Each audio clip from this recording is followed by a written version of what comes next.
Astaghfirullah. Bismillahirrahmanirrahim. Assalamualaikum warahmatullahi wabarakatuh.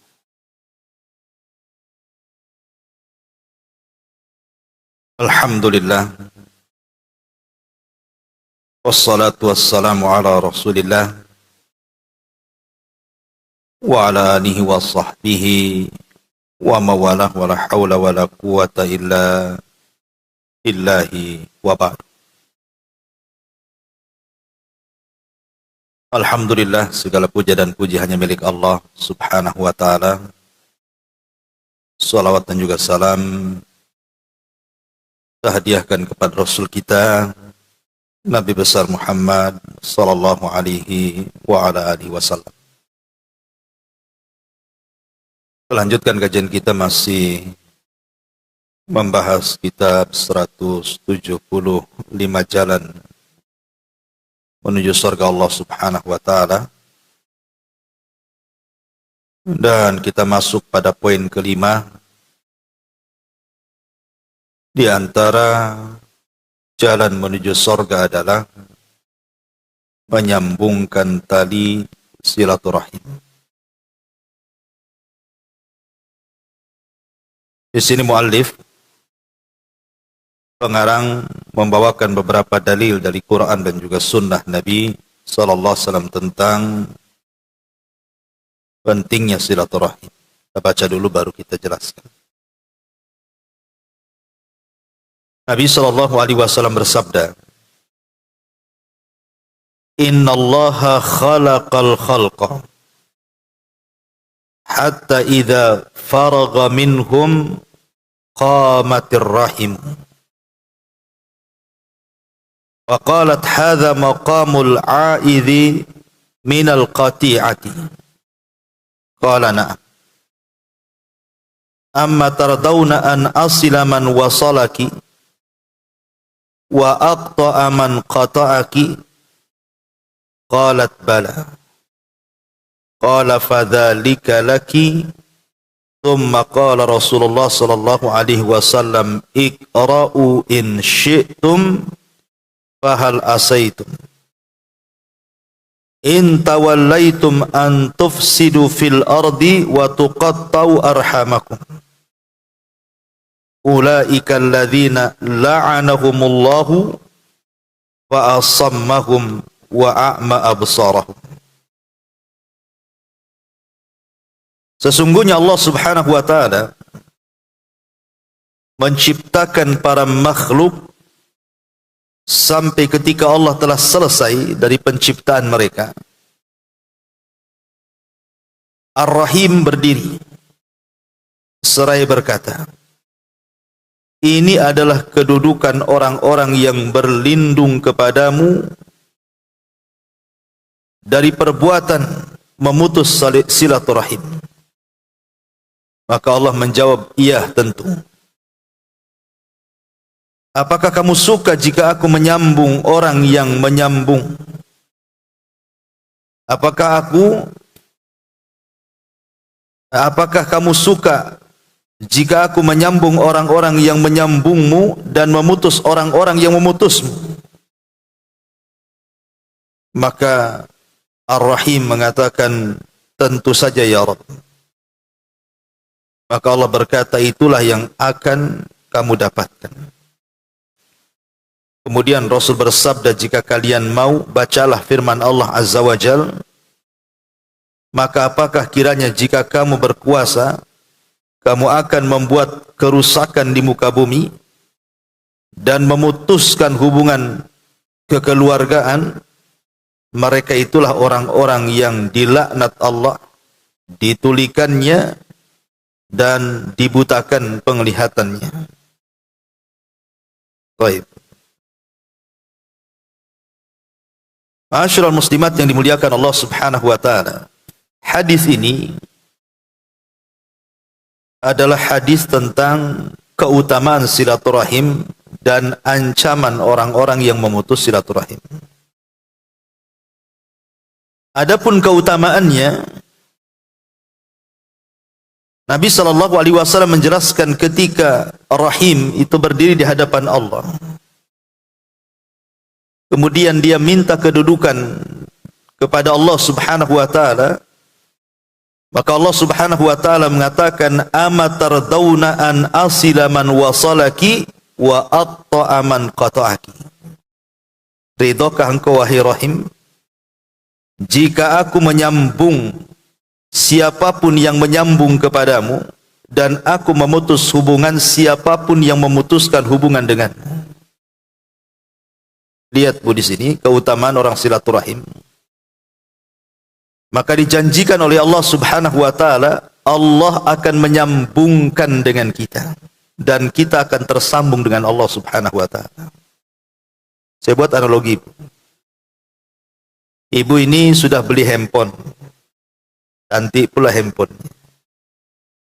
Kemudian beli data. Penuh pula isinya. Maksud ibu punya handphone itu kan untuk berkomunikasi. Tiba-tiba ketika suami ibu pergi dari rumah, entah bekerja, entah jalan kemana. Ini dari pagi suami sudah pergi nih. Kemudian ibu teleponlah siang-siang, tak diangkat. Kemudian sore tak diangkat.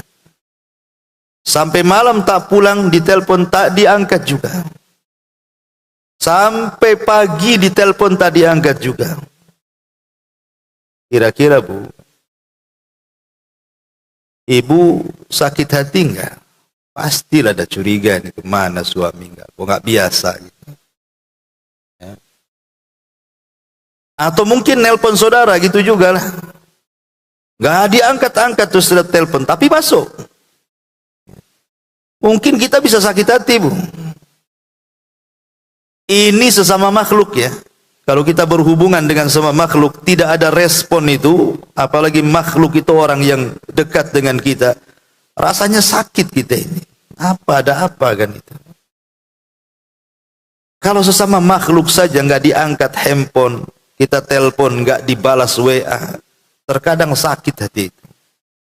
Dan sekarang Bu, banyak orang yang kemudian berhubungan dengan Allah Subhanahu wa taala, Allah tidak meresponnya. Karena dia memutus silaturahim. Tapi tenang-tenang saja dia. Ya tidak khawatir, tidak apa gitu ya. Padahal kalau seandainya ibu kehilangan suami, bisa cari suami lain kan. Ibu kehilangan saudara, kehilangan apa, mungkin bisalah ada penggantinya. Tetapi kalau kehilangan Allah ini macam mana menggantikannya? Kalau Allah sampai hilang dari diri kita, siapa pengganti Allah yang menciptakan kita, yang mengatur kita, yang berikan nikmat kepada kita? Allah itu tidak bisa digantikan. Makanya kenapa Nabi SAW itu sangat khawatir kalau seandainya sekejap mata, bukan sejam 2 jam, sekejap mata, dia ditinggalkan oleh Allah Subhanahu wa taala. Makanya dia sering berdoa dan mengatakan, ya Allah, jangan sampai kau terlepas dari pandanganku walaupun sekejap mata. Tarfata ainin. Fala takilni ila nafsi tarfata ainin. Ya Allah, jangan kau bebankan urusanku tanpa ada kehadiranmu walaupun sekejap mata. Itu doa Nabi itu. Karena Nabi SAW tahu kalau seandainya dia mendapatkan musibah, mendapatkan masalah, kemudian Allah tidak ikut campur tangan menyelesaikan masalah itu, Rasul paham tidak mungkin masalah itu bisa diuraikan. Karena masalah itu datang dari Allah dan Allah yang akan menguraikannya. Maka orang-orang yang memutuskan silaturahim itu sama dengan memutuskan hubungan dia dengan Allah Subhanahu wa taala. Dan orang yang menyambungnya maka sama dengan menyambungkan dia dengan Allah Subhanahu wa taala. Perhatikan di sini kata Nabi SAW, Iqra'u in syi'tum. Coba baca ayat yang disebutkan di sini, fahal asaitum. Surah Muhammad ayat 22 sampai 23 itu. Fahal asaitum in tawallaitum an tufsidu fil ardi wa tuqatti'u arhamakum ulaika alladzina la'anahumullahu fa asammahum wa a'ma absarahum. Maka apakah kiranya jika kamu berkuasa, kamu akan membuat kerusakan di muka bumi dan memutuskan hubungan kekeluargaan. Subhanallah, Allah gandengkan, Allah sebut satu nafas. Dosa orang yang memutus silaturahim dengan orang yang merusak di bumi. Seperti apa orang merusak di bumi itu? Para perompak, ya, para perampok, para perompak, para teroris, ya kan? Itu orang-orang yang merusak. Lah orang yang mutusan silaturahim disebut satu nafas coba dengan orang yang melakukan kerusakan seperti itu. Seolah-olah ingin katakan ibu kalau memutus silaturahim itu sama dengan ibu merampok, sama dengan ibu menjadi teroris, sama dengan ibu menjadi perompak yang gak segan-segan membunuh orang tuh. Kita saja bu, kalau lihat ada perampok masuk ke rumah orang sampai membunuh, sampai bukan hanya mengambil uang, mengambil harta, sampai dibunuh orangnya. Mungkin kita katakan sadis sekali orang itu. Tapi di hadapan kita, bahkan kita sendiri memutus silaturahim, ya tenang-tenang saja. Kenapa diperlakukan tidak sama? Padahal di sini Allah sebut satu nafas itu antara orang yang merusak bumi dengan orang yang memutus silaturahim. Karena azabnya sama. Lihat azabnya. Ulaikal ladzina la'anahumullah. Yang pertama, mereka orang-orang yang dilaknat Allah. Satu, mereka dilaknat. Kemudian yang kedua, fa'asammahum. Bukan hanya dilaknat, tetapi ditulikan telinganya. Susah mendapatkan hidayah. Cukup dah sampai di sini? Tidak. Wa a'ma absarahum. Bukan ditulikan saja telinganya, dibutakan pula matanya. Tidak mampu melihat mana yang hak, mana yang batil. Ini kan ngeri ini.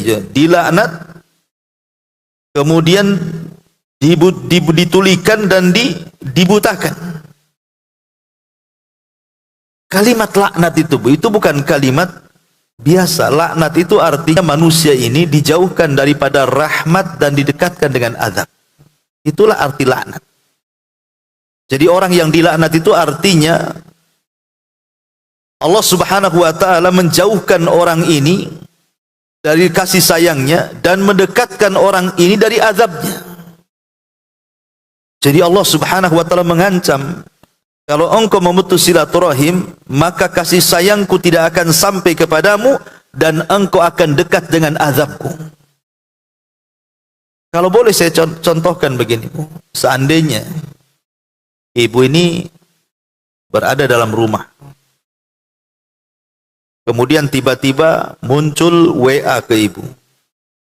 WA-nya ngancam-ngancam, awas saja, kau kalau keluar kubunuh kamu.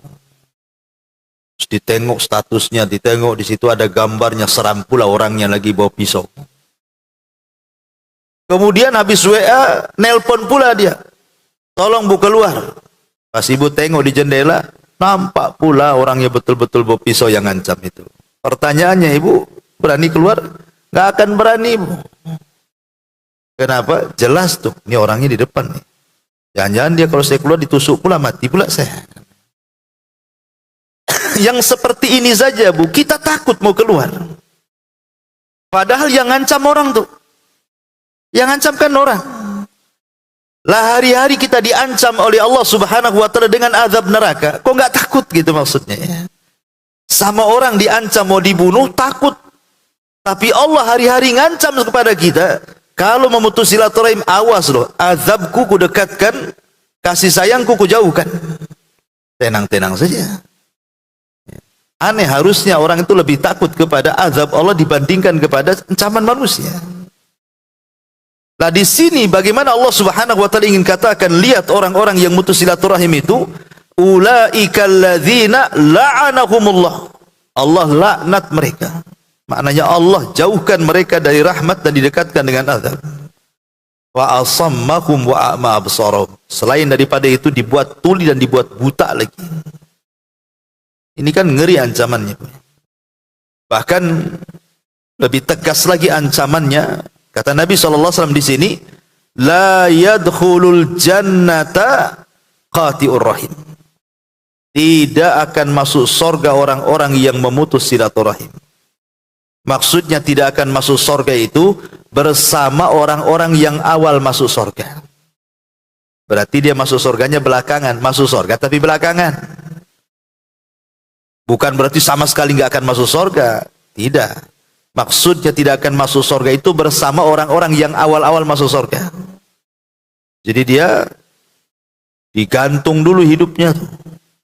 Baru setelah kemudian dia lama di neraka, baru kemudian dimasukkan ke dalam surga. Kan ancamannya ngeri. La yadkhulul jannah. La yadkhulul jannah, tidak akan masuk surga qati'ur rahim, orang-orang yang memutus silaturahim. Masyarul muslimat yang dimuliakan Allah Azza wa Jalla. Kemudian di sini Rasul mengatakan juga, man ahabba an yubsata lahu fi rizqihi wa yunsa'alahu fi atharihi falyasir rahimahu. Barang siapa yang suka diberikan keleluasaan dalam rizkinya atau dipanjangkan usianya, maka hendaklah dia menyambung tali silaturahim. Artinya kalau ibu suka menyambung silaturahim, maka rizkinya akan dibuka dan usia ibu akan ditambah. Mafhum mukhalafahnya, pemahaman kebalikannya, berarti kalau ibu tidak bersilaturahim, disempitkan rizkinya, dipendekkan pula umurnya. Ini kan ancamannya itu. Rizkinya akan diseret, kemudian umurnya akan dipendekkan. Masyarul muslimat yang dimuliakan Allah Azza wa Jalla, di masyarakat ini kadang-kadang sangat disayangkan. Ini nasihat juga untuk ibu-ibu ya. Banyak orang itu yang mengajarkan kepada keluarga itu untuk memutus silaturahim. Contohnya umpamanya terjadi kepada orang-orang yang sudah pisah bercerai. Mungkin istrinya nggak suka dengan suaminya, akhirnya cerai. Punya anak, entah 2 entah 3 gitu. Kadang-kadang saking tidak sukanya ibu pada suami itu anak ibu dihalang-halangi kan bu. Jangan hubungan dengan bapakmu. Nggak dikasih tahu di mana bapaknya. Walaupun dia tahu nomor teleponnya, nggak dikasih tahu. Kalau bisa jangan kenal siapa bapaknya. Kalau bisa bapaknya tuh gaib gitu ya. Abu Goib, nggak tahu siapa pokoknya. Jadi nggak pernah dikenal-kenalkan tuh sama anak. Ini kan ibu mutus silaturahim tuh anak dengan bapak. Apa urusan ibu dengan suami? Anak-anak dibawa-bawa. Anak ini nggak punya dosa. Dan sampai kiamat pun itu tetap bapaknya. Apalagi anak perempuan, butuh dia dengan bapak. Kalau kawin susah dia nanti cari wali. Ya, ini kadang-kadang cukuplah ibu itu yang tidak suka dengan mantan suami, tapi ketidaksukaan jangan pula ditularkan kepada anak-anak. Wala yajrimannakum syana'anu qaumin alla ta'dilu i'dilu huwa aqrabu littaqwa, kata Allah. Janganlah karena ketidaksukaan kita kepada seseorang, kita tidak berlaku adil. Jangan sampai karena ibu tidak suka nih dengan mantan suami, akhirnya nggak berlaku adil sama anak-anak. Salah anak-anak ini apa? Kan gitu. Dia nggak punya salah. Yang salah kan bapaknya kan itu ya. Biarkanlah anak-anak ini berkomunikasi supaya ada silaturahim dengan bapaknya, diajarkan. Ya kalau bisa urusan ibu dengan mantan suami sudah tutup sampai di situ. Jangan diceritakan. Kalau bisa anak tidak tahu. Ini dikompori anaknya. Kalau bisa didoktrin gitu, direkam. Kalau bisa bencinya dia kepada mantan suami itu ditularkan sama anaknya sehingga ikut benci juga. Nah ini ataupun mungkin contoh yang lain lah. Mungkin ibu menghalang-halangi suami berhubungan dengan keluarganya. Saya itu pernah ada kasus gitu ya, seorang istri itu tidak suka kalau suaminya itu ngirim uang sama orang tuanya. Jadi orang tuanya ini telepon saya, ngadu gitu ya. Ustaz gimana ini, anak saya lo ngirim uang. Ngirim pun tak banyak sebenarnya. Saya pun sudah nggak mau dikirim sebenarnya. Cuman karena anak saya itu pengen berbuat baik sama saya, kadang-kadang Dia kirim tas sebulan itu 50.000. Dia bilang, tapi kalau ketahuan sama istrinya, itu kayak perang Irak Amerika. Wah, pokoknya sampai ketakutan loh. Anak laki-laki saya itu sampai ketakutan, sampai kalau dia kirim sembunyi-sembunyi katanya. Nah, ini kan nggak bagus, Bu. Ya. Justru yang seperti ini itu menyeretkan rizki sebenarnya. Kan di sini jelas, man ahabba an yubsata lahu fi rizki. Siapa yang ingin diluaskan rizkinya? Perasaan istri itu mungkin pikir dia dengan menghalang-halangi suami jangan ngirim ke orang tua itu, nanti uangnya habis. Bagian dia nggak ada gitu, pikir dia kan. Itulah kalau logika tuh, Bu.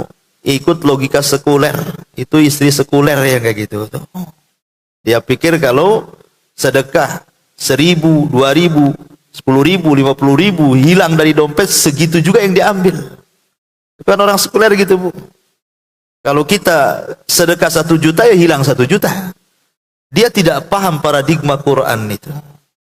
Kalau kita infak 1 juta kali 700, itulah yang akan balik ke kita, kan itu kan paradigma Quran tuh. Ya. Harusnya kan itu yang ditanamkan. Ibu doronglah sama suami, udah kirim aja sama orang tua supaya suami dimudahkan rizkinya itu. Itu yang tidak dipahami di sini. Makanya di sini Allah Rasul mengatakan, man ahabba an yubsata lahu fi rizki. Tidak sampai di sini, wa yunsa'alahu fi athir. Dipanjangkan umurnya. Ibu kan pengen suami itu panjang umurnya, biar masih ada tetap yang ngasih nafkah, ini begitu seterusnya. Ini malah dihalang-halangi, cepat matilah itu. Suami kalau gitu. Karena apa? Memutus silaturahim itu pendek umurnya. Kata Nabi di sini. Itu sama aja, Bang, cepat mati, Bang, gitu. Cuman nggak ngomong saja. Yang ngomongnya jangan kirim. Ini kan ngeri ya ancamannya. Wa yunsa'alahu fi atharihi falyasir rahimahu. Maka sambungkanlah silaturahim. Kemudian juga di sini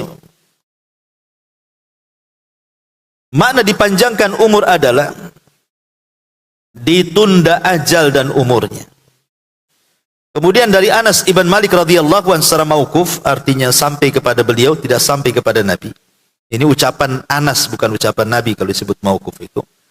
Babani yu'ajjilani fid dunya al-baghyu wa qati'atur rahim. Kata Anas bin Malik, ada 2 pintu yang disegerakan azabnya di dunia. Pertama, kezaliman, dan yang kedua memutus silaturahim. Itu azabnya cash di dunia, Bu. Belum lagi di akhirat, tuh di dunia sudah diazab orang yang memutus silaturahim itu. Masalahnya ada orang yang berpikir begini, kalau saya tanya sama ibu, Bu, sering hubungi saudara ibu? Ah, buat apa Ustaz? Dia aja nggak pernah hubungi saya. Kan ada tuh jawaban ibu tuh gitu tuh. Sering hubungan dengan saudaranya, SMS pun tidak dia. Wah, apa saya SMS kepada dia? Dia aja tidak pernah SMS. Berarti ucapan ini tidak paham makna silaturahim. Kata Nabi SAW, laisal wasil bil mukafi. Orang yang menghubungkan silaturahim itu bukan sistem barter. Bukan kalau kau telepon, kau telepon. Kau WA, kau WA. Kau SMS, kau SMS. Kau datang bawa rantang, kau datang bawa ember. Bukan begitu. Ya. Silaturahim itu bukan sistem barter.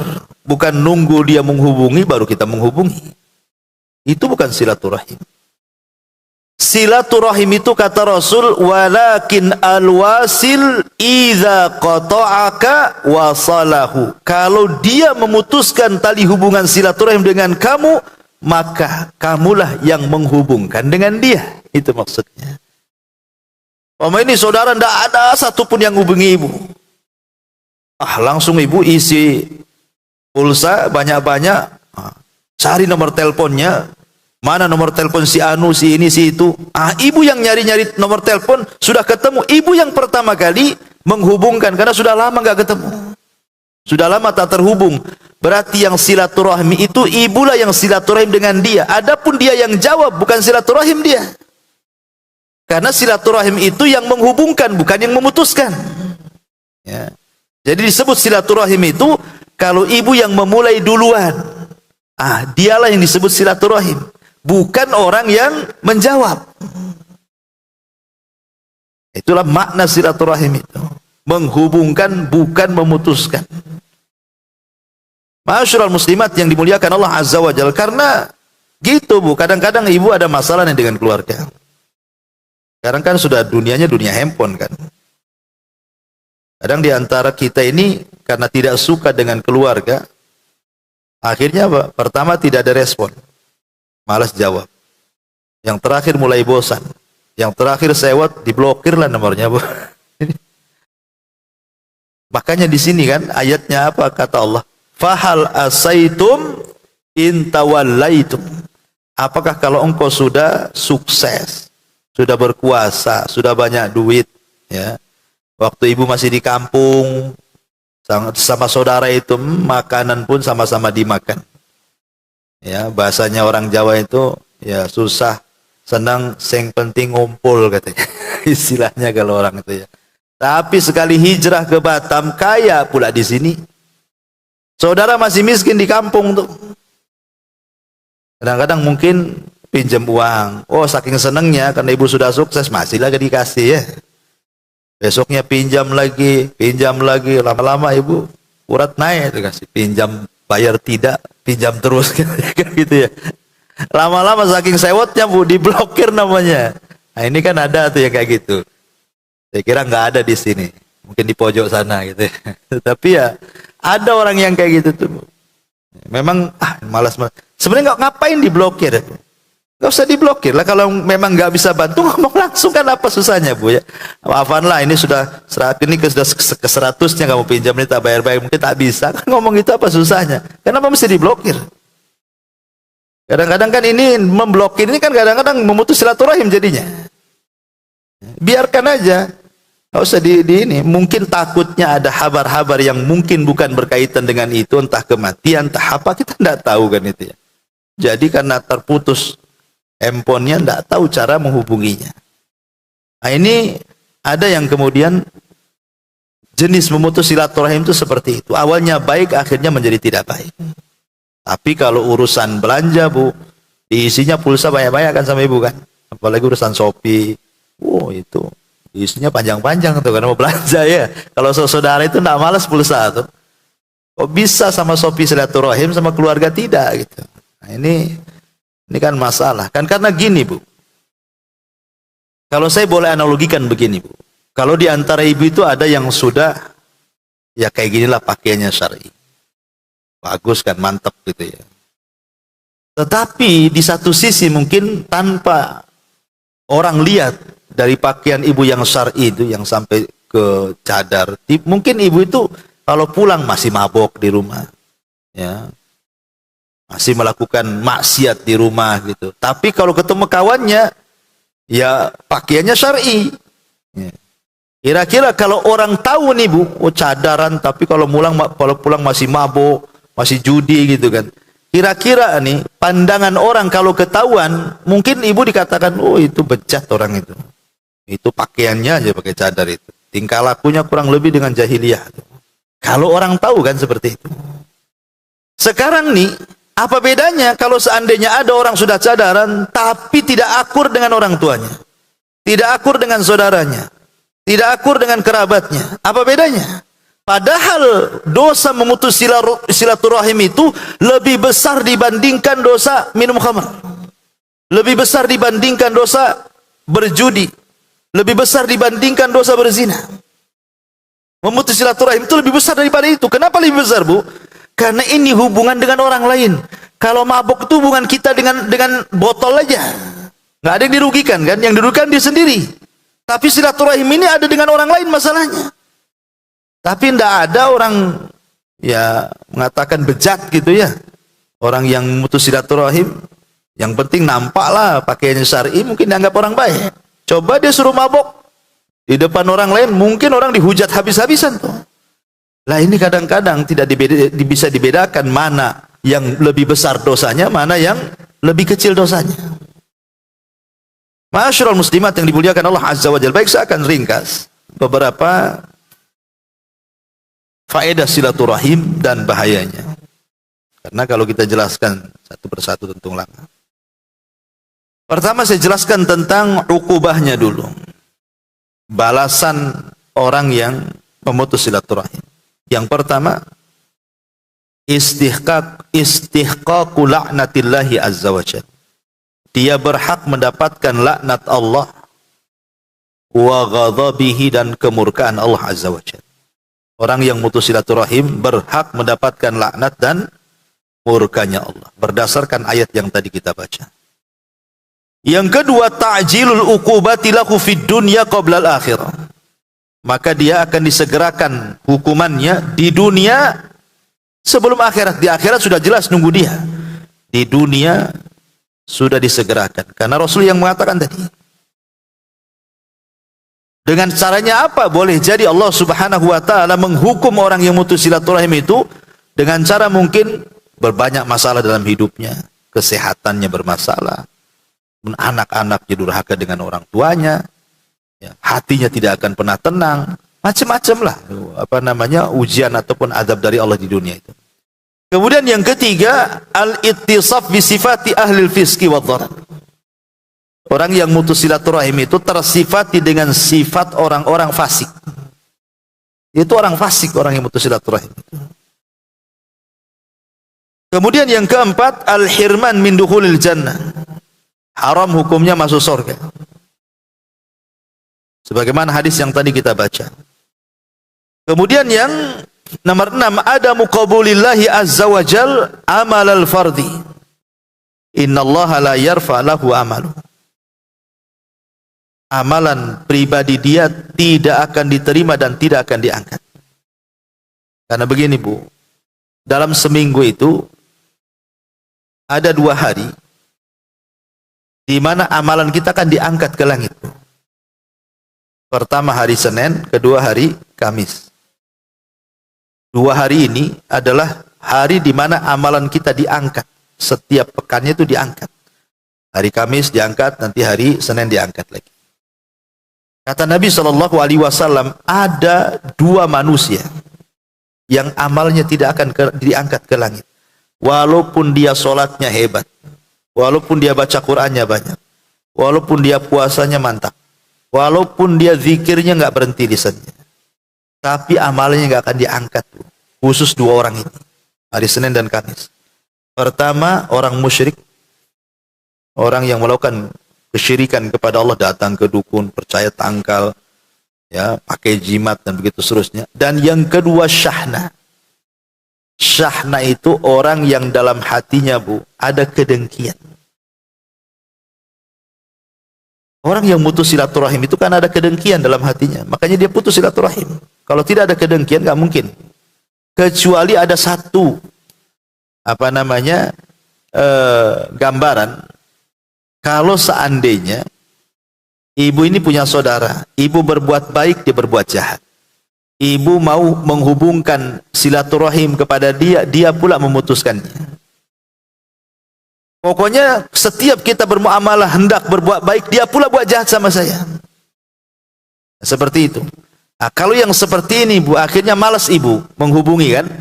Nah, ini tidak ada masalah, sebagai bentuk pelajaran saja. Kalau memang saudaranya punya saudara seperti itu. Tapi kan ibu ada usaha tuh, mau menghubungkan, dia yang memutus. Ya, mau berbuat baik, dia pula berbuat jahat. Akhirnya ya sudah, ibu juga jaga perasaan, dah mau hubunganlah dengan dia. Hanya sekedar memberikan pelajaran. Nah, itu bukan mutus silaturahim kalau begini. Karena mau ngasih pelajaran. Ya. Tapi kalau memang memutus silaturahim itu memang betul-betul karena sebuah pertengkaran, akhirnya kemudian tidak mau sapa-sapaan. Maka ini bahaya-bahayanya, karena setiap pekan itu 2 hari diangkat amalannya ke langit. Lah orang yang dalam hatinya ada kedengkian, salah satunya mutus silaturahim, tidak akan diangkat amalannya ke langit. Ini yang nomor 6. Yang nomor 7, iglaq abwabis sama, tertutup pintu langit. Ya, karena kalau ketika tidak diangkat, kenapa alasannya? Karena tertutup pintu langit. Jadi khusus bagi orang pemutus silaturahim, setiap Senin dan Kamis tertutup pintu langit pada dia, tidak diangkat amalannya. Naudzubillah. Ini diantara ukubah balasan kepada orang yang mutus silaturahim. Adapun keutamaannya, Keutamaan silaturahim itu adalah tahqiqus silati ma Allah. Ibu sedang menghubungkan tali dengan Allah. Ya. Sebagaimana ibu sholat juga menghubungkan tali dengan Allah, silaturahim juga sama, menghubungkan tali kita dengan Allah Azza wa Jalla. Dan kalau sudah terhubung tali kita dengan Allah, artinya Allah tidak mungkin melepaskan kita. Dan kalau Allah tidak mungkin melepaskan kita, berarti setiap hajat kita pasti akan dikabulkan. Ini yang pertama. Yang kedua, tahqiq mahabbatillahi azza wa jal wa mahabbatin nas. Orang yang suka silaturahim sama dengan mewujudkan kecintaan Allah kepada kita. Bukan hanya itu, kecintaan manusia kepada kita. Makanya Allah itu kalau sudah cinta dengan hambanya, pasti yang dipanggil pertama kali malaikat Jibril. Dan mengatakan, wahai Jibril, aku cinta dengan si fulan, kau juga harus cinta dengan si fulan. Maka Jibril mengatakan kepada seluruh malaikatnya, hei malaikat-malaikat Allah dimanapun kau berada, cintai orang yang Allah cintai. Maka semua malaikat cinta kepada orang yang Allah cintai. Ketika semua malaikat cinta, Allah tanamkan kecintaan kepada hamba-hambanya.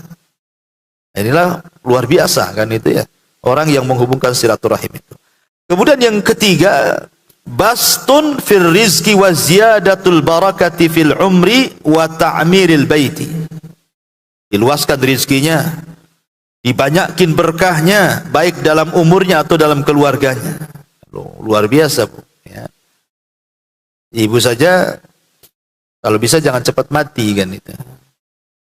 Makanya kenapa setan itu, Bu, datang kepada ibu itu dari dua arah. Pertama, ngasih angan-angan. Hidupmu itu masih panjang, ya, apa-apa putuskan aja silaturahim itu. Nanti kalau sudah tua baru hubungkan, katanya. Apa-apa itu, itulah setan datang tuh. Disangkanya kita ini masih panjang umurnya. Jadi sewaktu-waktu tobat bisa gitu maksudnya. Nah, itulah angan-angan setan namanya. Atau setan itu dari jalur kedua, dibuatnya kita takut sehingga kita putus asa. Saking banyaknya dosa, akhirnya putus asa. Ada seorang syekh bercerita, Bu. Seorang syekh itu bercerita. Jadi, syekh ini, dia imam di salah satu masjid di Riyadh. Dia kenal satu jamaah itu, jamaah yang biasa sholat di masjid itu. Kalau sholat itu paling depan, saf pertama. Saking rajinnya orang yang satu ini, karena kalau sholat mesti saf depan. Jadi syekh ini yang merupakan imam masjid tadi, kenalah dengan dia. Satu hari dia kebagian khutbah Jumat, naik dia ke atas mimbar, dijelaskanlah tentang masalah keutamaan silaturahim. Bagaimana keutamaannya, bagaimana ancaman orang yang memutus silaturahim ini. Selesai khutbah, kemudian sholat Jumat. Selesai sholat, tiba-tiba dikejutkan orang yang selalu di saf pertama ini, tiba-tiba sedang rangkul-rangkulan di belakang dengan seseorang yang dia tidak kenal. Dan saling menangis dua-duanya. Jadi akhirnya saya ini bertanya, kenapa kalian menangis? Barulah kemudian yang dikenal Syekh ini mengatakan, wahai Syekh, kenalkan ini adik saya. Sebenarnya adik saya ini sering juga ke masjid sini, tapi tidak serajin saya, makanya mungkin Pak Imam tidak kenal dia. Dia sering ke sini. Tetapi kami satu masjid, tidak pernah negor. Baru setelah kami sama-sama mendengar Anda berceramah, wahai Syekh, tentang keutamaan silaturahim, bahaya memutus silaturahim, maka hati saya ini tergerak. Kok saya bisa memutus silaturahim? Padahal saudara kita ada di sini. Maksudnya sama-sama satu masjid. Nah, cuman karena tidak mau sapa-sapa, yang satu sholat di sana, yang satu sholat di sana. Gitu. Tapi setelah sadar, kami pun kemudian saling rangkul, akhirnya menangis. Makanya terkadang saya rasakan, Bu, gara-gara urusan harta, karena ditanya oleh Syekh itu, kenapa kok bisa satu masjid nggak akrab? Rupanya kata orang begini, ini semua gara-gara waris. Kami ini rebutan waris, katanya. Satu masjid, tapi kemudian tidak akrab. Memang betul, Bu, gara-gara urusan waris ini, bahasanya mungkin kalau saya boleh lebih keras itu, harta tidak kenal saudara, gitu ya. Kalau sudah urusan harta, ya bukan waris saja lah, semua. Kalau sudah soal harta itu pasti nggak kenal siapa-siapa tuh. Masalah harta itu. Mau saudara, mau apalagi orang lain gitu ya. Nggak kenal. Wajar kalau Abdullah ibn Umar radhiyallahu anhuma, beliau mengatakan dulu di masa Nabi SAW, kata Abdullah ibn Umar itu, kami lebih mementingkan orang tua kami dan saudara-saudara kami dibandingkan dinar dan dirham. Tapi sekarang, kata Ibnu Umar, kehidupan sudah berbalik. Kami lebih mendahulukan dinar dan dirham dibandingkan orang tua dan saudara. Harusnya ucapan Ibnu Umar ini di masa sahabat ya. Ibnu Umar kan sahabat gitu. Harusnya ucapan ini layak hari ini tuh. Bukan diucapkan di zaman Ibnu Umar harusnya. Tapi ucapan itu ada pada hari ini. Bahwa di hari ini itu dinar dan dirham itu lebih utama dibandingkan orang tua dan kerabat, gitu maksudnya. Di zaman Ibnu Umar aja begitu, apalagi di zaman sekarang kan kondisinya lebih rusak lagi. Kalau sudah urusan dinar, dirham, rupiah, perak, dolar itu Bu, itu nomor satu dibandingkan orang tua dan kerabat. Betapa banyak anak-anak ini, dia bisa loh mentraktir kawannya, habisin juta-juta ya kan, tapi dia tidak bisa mentraktir orang tuanya. Nah ini salah satu gambaran bagaimana kemudian di antara keutamaan silaturahim yang disebutkan di sini itu, karena seseorang tahqiq mahabbatillah, ditanamkan kecintaan kepada Allah Azza wa Jal, dan ditanamkan kecintaan manusia kepadanya, kemudian dibentangkan rizkinya dan juga berkah umur dan juga kehidupannya. Termasuk juga dukhulul jannati ma'a awwalid dakhilin. Orang yang menyambungkan silaturahim akan lebih cepat masuk surganya dibandingkan orang lain. Tapi orang yang memutus silaturahim dibelakangkan dia masuk surganya, harus masuk neraka dulu dibandingkan orang lain. Kemudian juga kasratun ni'am wa daf'un niqam anil insan. Orang yang suka menyambungkan silaturahim akan banyak nikmat yang dia akan peroleh dan banyak bala dan bencana yang akan terhalang. Kemudian juga binaul mujtama'at. Dengan silaturahim terbentuklah masyarakat yang saling mencintai sehingga tumbuh persatuan akhirnya. Masyaallah muslimat yang dimuliakan Allah Azza wa Jalla. Ini diantara keutamaannya ya secara ringkas. Tapi kita masuk kepada faedah silaturahim. Yang pertama, ghufranudz dzunub, dosa kita akan diampuni. Orang yang suka silaturahim, dosa kita akan diampuni.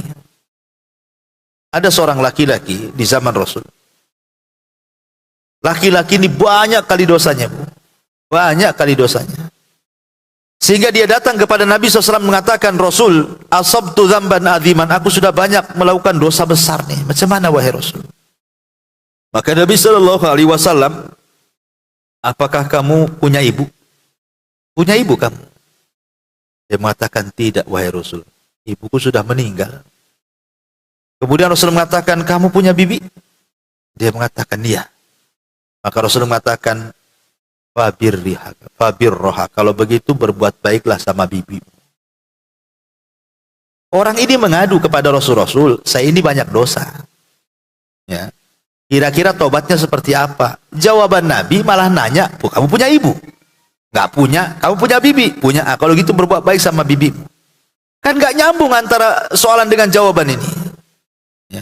Maksud Nabi SAW Rasul itu ingin katakan seperti ini, bahwa dengan menyambungkan silaturahim kita dengan bibi kita dan kita berbuat baik kepada bibi kita itu, bisa jadi itu bisa menghapuskan dosa besar yang kau bawa tuh. Karena Allah Subhanahu wa taala mengatakan, innal hasanat yudhibna sayyiat, karena keburukan itu bisa dihapuskan dengan kebaikan. Boleh jadi pahala silaturahim bisa menghapuskan dosa yang kau bawa tuh. Karena dalam riwayat Ibnu Abbas, itu ada seorang laki-laki datang kepada Ibnu Abbas, anak muda. Dia mengatakan, Ibnu Abbas, aku ini suka dengan seorang wanita.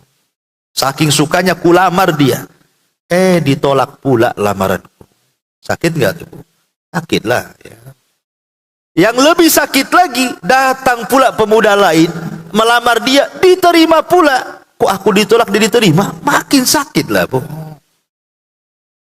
Akhirnya sudah aku tak dapat, orang lain pula dapat, ku bunuh wanita itu. Biar sama-sama tak dapat. Ya. Kemudian aku menyesal setelah membunuh wanita, wahai Ibnu Abbas. Kira-kira dosaku apa? Cara tobatnya ini, aku sudah membunuh orang. Maka Ibnu Abbas radhiyallahu anhu mengatakan, kamu punya ibu?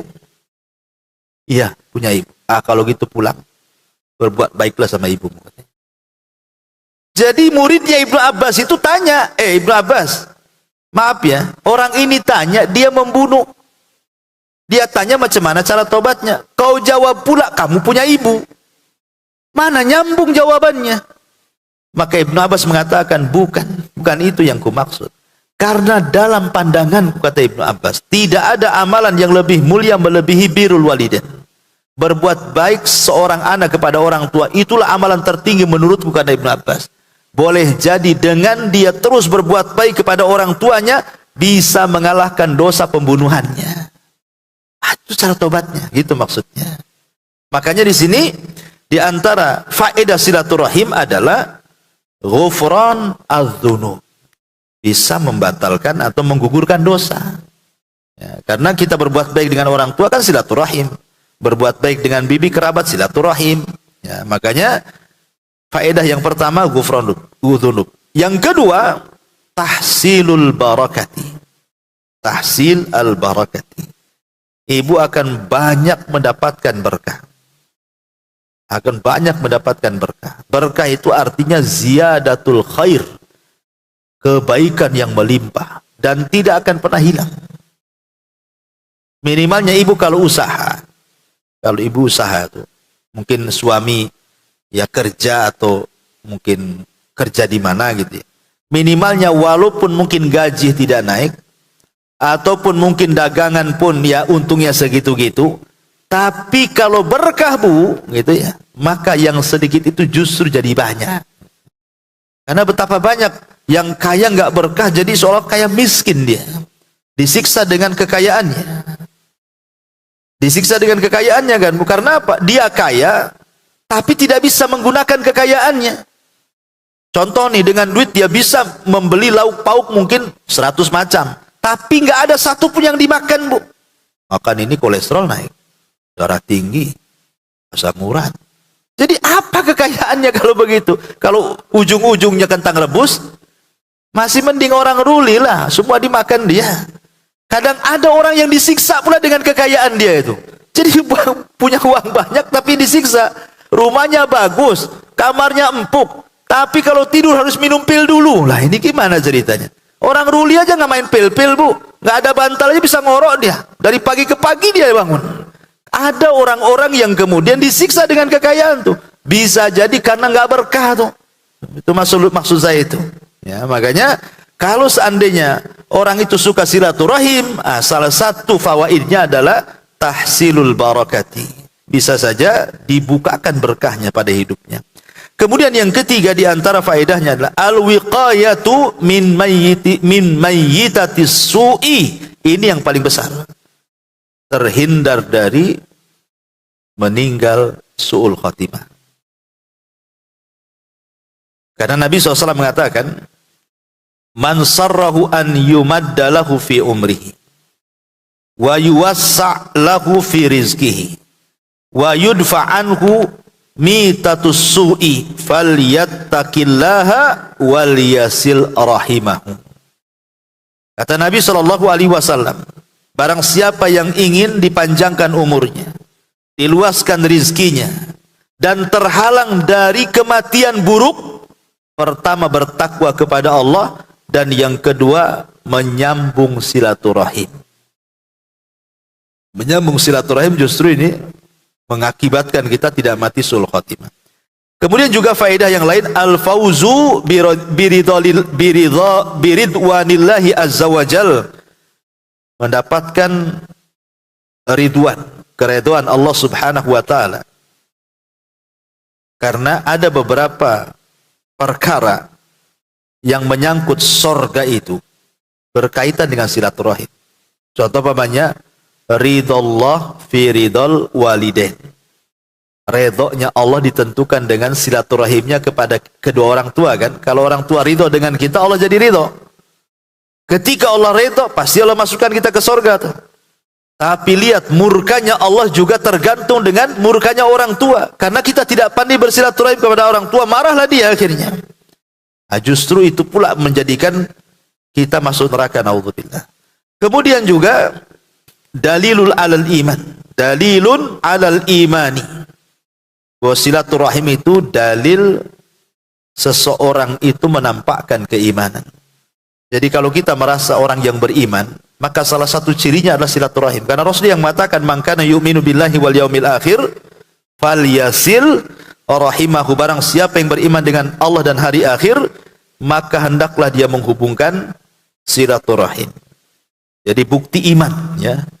Kemudian juga jalbu silatillahi wa ma'unatihi. Dengan silaturahim itulah penyebab kemudian Allah akan menghubungkan dengan kita dan Allah akan senantiasa menolong dalam kehidupan kita. Dan yang terakhir, dalilu ta'atillahi tu'addu silaturrahimi min anwa'i ta'ah. Bahwa silaturahim itu dalil bentuk ketaatan kita kepada Allah Subhanahu wa ta'ala. Wallahu alam, itulah diantara ringkasan apa yang disebutkan dari dalil-dalil pengarang dalam kitab 175 Jalan menuju surga Allah Subhanahu wa ta'ala. Wallahu alam, sampai di sini untuk tema. Silahkan Bu kalau ada yang bertanya. Ada mic-nya itu di situ. Biar dengar. Coba mic-nya kasih.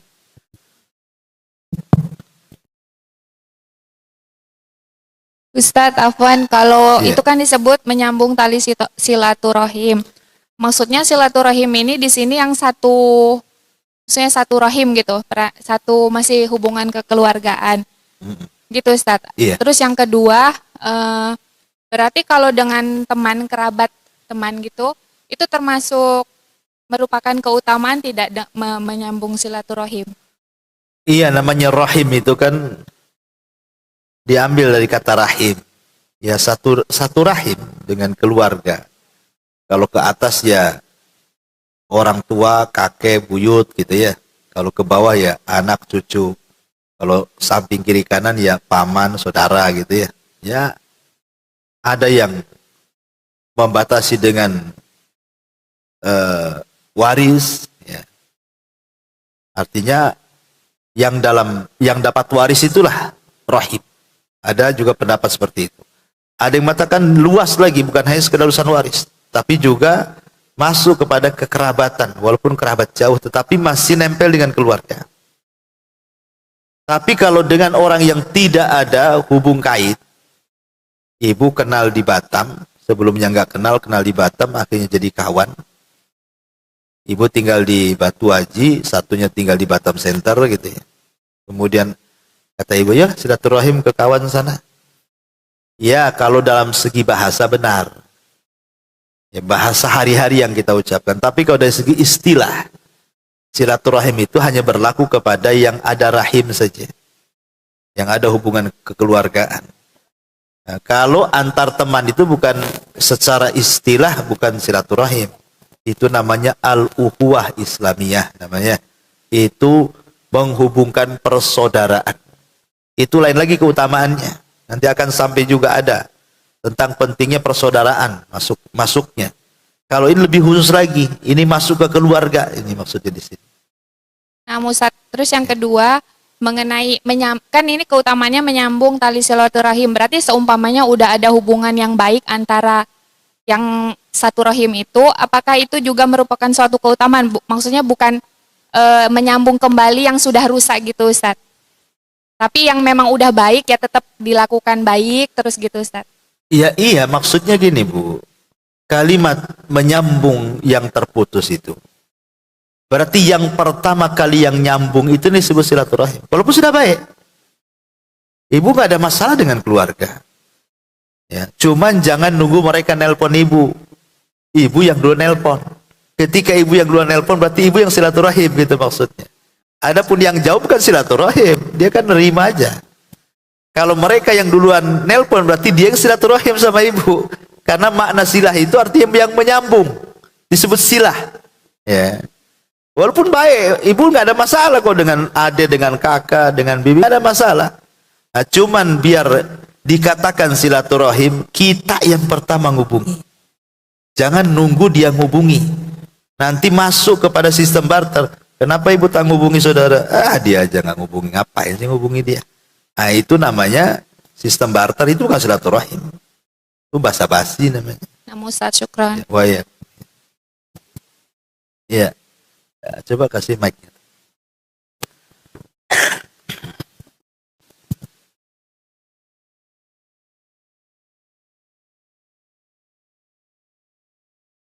Itu di pojok.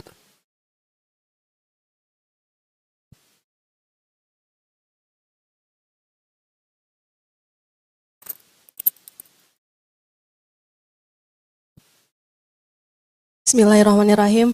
Assalamualaikum Ustadz. Mau Waalaikumsalam. tanya, Iya. kalau misalnya ada seseorang atau kakak atau ipar kayak gitu, dia kan misalnya zolim terhadap kita, kayak dia nggak mau bayar hutang, tapi padahal dia mampu untuk mengangsur, tapi dia nggak mau sama sekali. Itu gimana ya hukumnya kita tidak bersilaturahim dengan dia? Itu saudara ibu. Saudara suami misalnya gitu, ipar gitu. Cuman Ya masih saudara lah, masih Ya. kerabat gitu ya. Dia yang zalimi ibu dengan cara apa? misalnya dia tidak mau membayar hutangnya kayak gitu, Ustadz, Kayak gimana tadi ya? contohnya saya itu tadi ya. Dan itu jumlahnya Banyak. tidak sedikit kayak gitu, Iya. dan tidak mau mengangsur. Nah, Itu gimana akhirnya hukumnya, Ustadz? ibu nggak mau hubungan dia sama dia. Gitu. Bukan tidak mau, Ustadz, tapi apa ya? Nggak enak. Suka emosi mungkin ya. Iya. Itu gimana hukumnya, Ustadz? Terima kasih. Iya, alhamdulillah. Kalau seandainya ibu membantu itu ya macam-macam. Ada yang dengan cara ikhlas, memang sedekah. Ada yang cara yang mengutangi tadi. Mungkin dia pengen buka usaha, kemudian nelpon ibu selaku saudaranya, bisa nggak pinjam modal gitu ya. Kan bahasanya pinjam modal biasanya. Pinjam dulu. Sebenarnya bahasa pinjam itu tidak ada dalam keluarga, karena buktinya banyak kasus keluarga ngomong pinjam tapi tidak dibayar kan. Artinya itu sebenarnya bukan pinjam, mau minta. Cuman segennya nih bahasanya pinjam. Nah, kita pula ketipu di sini kan. Yang pinjam rupanya betul-betul tak pinjam, minta itu karena tak dibayar-bayar. Berarti kayak orang minta jadinya. Bagaimana sikap kita? Ya tadi ada hadis Nabi SAW mengatakan, tadi yang saya sebutkan. Ya Rasulullah, bagaimana kalau seandainya saya ini sudah berbuat baik sama saudara saya, tapi dia zalim pula sama saya. Saya berusaha menyambungkan, dia pula memutuskan saya. Macam mana sikap saya ini? Apakah saya boleh memutus hubungan dengan dia? Itu pertanyaannya sahabat ini kepada Nabi. Maka Nabi SAW mengatakan boleh. Tapi hanya sekedar apa? Memberikan pelajaran saja. Jika kata-katamu benar, maka engkau akan ditolong dan dia akan diadab. Kata Nabi. Engkau akan dapat pertolongan. Dan dia akan mendapatkan siksa. Dari sini ada kesimpulan para ulama, boleh kita ini memutus silaturahim kalau bentuknya seperti ini. Tetapi bukan memutus dalam makna hakikat. Hanya sekedar memberikan pelajaran. Itu saja. Bukan selamanya diputus, tidak hanya berikan pelajaran biar dia kapok gitu saja. Biar kalau utang tadi biar dia bayar gitu ya. Tapi kalau seandainya selamanya tidak bayar, Bu, jangan gara-gara uang kemudian selamanya ibu memutus silaturahim. Karena ibu memutus silaturahim dosanya lebih besar daripada dia tak bayar utang. Terbalik kan, Bu ya? Ya. Kalau ibu terus memutus silaturahim gara-gara dia tak mau bayar, ibu lebih besar lagi dosanya, Bu, dibandingkan dia yang tak bayar uang. Dia utang tak bayar itu udah berdosa tuh. Ibu lebih dosa lagi. Karena terus-terusan memutus silaturahim kan. Ya cobalah kalau belajar ikhlas ya sudah, itu masih ada hubungan saudara, udah ikhlaskan saja. Kan itu lebih besar lagi pahalanya kan. Gak bisa lah Ustaz, besar kali modalnya itu. Ya, kalau diikhlaskan nggak bisa. Ya kalau memang nggak sanggup gitu ya untuk melepaskan itu, ya nggak apa-apa, tagih saja. Nggak usah bosan, tagih. Memang kewajiban orang yang ngutangi itu ngingetin orang yang dihutangi. Karena orang yang dihutangi itu biasanya pura-pura lupa, jadi lupa betulan. Awalnya pura-pura lupa, oh iya ya, saya pinjam ya. Padahal dia tahu tuh, lama-lama nggak ingat tuh. Tapi orang yang minjami ingat sampai kiamat. Itulah sama orang yang dolim dengan yang didolimi itu. Orang yang didolimi ingat, tapi orang yang buat dolim itu lupa kalau dia sedang berbuat dolim sama orang. Jadi intinya Bu, boleh ibu sementara waktu mutus silaturahim hanya untuk memberikan pelajaran, tapi jangan selamanya. Hanya ngasih pelajaran saja. Karena kalau selamanya, jadinya ibu masuk pada dosa memutus silaturahim. Jangan sampai ibu ini yang justru akhirnya lebih besar dosanya dibandingkan dia gitu yang pinjam uang. Sama dengan, saya contohkan, ibu nih datang ke pengajian tidur. Tidur di ngaji. Kenapa tidur? Enak tidur di pengajian Ustaz. Gitu kan, kalau di rumah susah tidur gitu ya. Di sampingnya pula gibain yang tidur. Pain ke pengajian tidur aja kan, kayak bangke gitu. Nah. Bagus yang mana? Yang tidur atau yang ngomong bangke sama yang tidur kan? Bagus yang tidur. Dia tak ada dosa. Mungkin tak dapat ilmu kan? Tapi kalau yang gibain sebelahnya, walaupun dia nyatet banyak, dia dapat dosa gibain orang tidur. Nah, contoh kayak gitu contohnya. Nah, jangan sampai seperti itu, Bu. Ya. Kita pula yang ngutangi malah dosanya lebih besar karena mutus silaturahim, dia pula dosanya lebih rendah. Wallahu a'lam.